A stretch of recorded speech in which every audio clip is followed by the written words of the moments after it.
څرنګه چې یو بیمار انسان د روټۍ په خوند یعنې په ذایقې نه پوهېږي نو دغسې یو ګناهګار انسان د الله تعالی د عبادت په خوند هم نه پوهېږي. د مشرین وروری ایوارز یو مزدور په لیارې روان و نو یو فقیر ورته راغی ورته سوال یې وکړ چې د الله په نامې څه راکړه.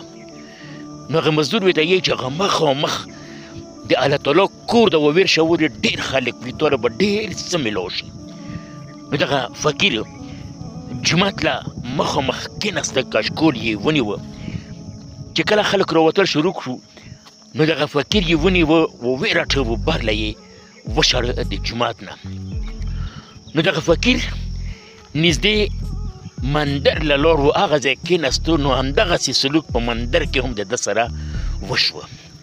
بیا همدغه ملنګ دغه فقیر د عیسایانو چرچ له لاړ نو چرچ کې هم همدغه سلوک د دغه ملنګ سره وشوه.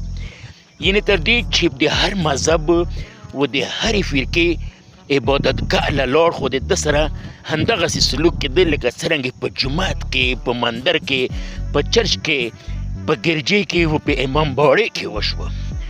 نو دغه ملنګ روان شوه مخکې یوه شرابخانه وه او د شرابخانې مخکې کاشکول یې ونیوه ودرېده نو چې کله به شرابیان د هغې شرابخانې نه بر راوتلو نو دله به یې څه نه څه په هغې کاشکول کې غورځولو.